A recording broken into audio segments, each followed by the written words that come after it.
धरणगाव तालुक्यातील प्रधानमंत्री पीक विमा योजना नुकसान सर्वेक्षण व मूल्यांकन अहवाल पंचनामा सादर करतेवेळी शेतकऱ्यांची लूट.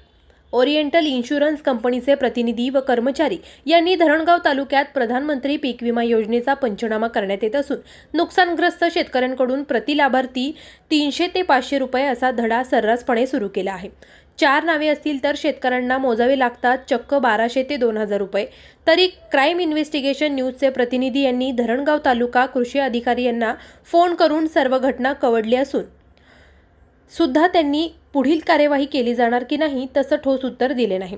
तसेच ओरिएंटल इन्शुरन्स कंपनीचे अधिकारी अभिषेक जाधव साहेब यांची प्रतिक्रिया घेण्यासाठी फोन केला असता त्यांनी उत्तर देणं टाळत जिल्हा प्रतिनिधी समाधान पाटील व तालुका प्रतिनिधी योगेश पाटील यांची प्रतिक्रिया घेण्यासाठी मी तुम्हाला त्यांना फोन करायला लावतो असे सांगितले. तरी जिल्हा प्रतिनिधी व तालुका प्रतिनिधी यांनी कुठलीही ठोस प्रतिक्रिया दिली नाही. त्यामुळे असे दिसून येते की धरणगाव तालुका कृषी अधिकारी, ओरिएंटल कंपनीचे अधिकारी अभिषेक जाधव, जिल्हा प्रतिनिधी समाधान पाटील, तालुका प्रतिनिधी योगेश पाटील व त्यांनी नेमलेल्या एजंटच्या मुलांची या सर्वांची मिलीभगत असल्याचे नाकारण्यात येत नाही आणि जिल्हाभरात शेतकऱ्यांची लूट सुरू आहे.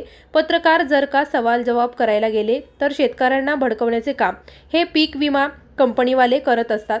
कारण नुकसानग्रस्त गरिबी गरजू शेतकऱ्यांकडून प्रति लाभार्थी 300 ते 500 रुपये घेण्याचे धाडस ओरिएंटल इन्शुरन्स कंपनीने सुरू केले आहे. तसेच कंपनीचे कर्मचारी, अधिकारी, प्रतिनिधी यांनी शेतकऱ्यांची दिशाभूल करून शेतकऱ्यांना प्रतिनिधी यांच्यावर दबाव तंत्र आणण्याचे धाडस देखील केले.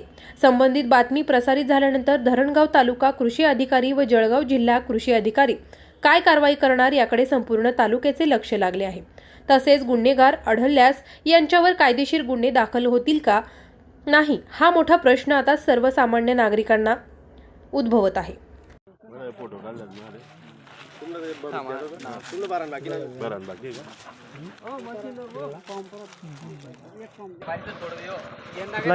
कितना लेना था क्या ना 300 एक उतारा ना 300 रुपये. हाँ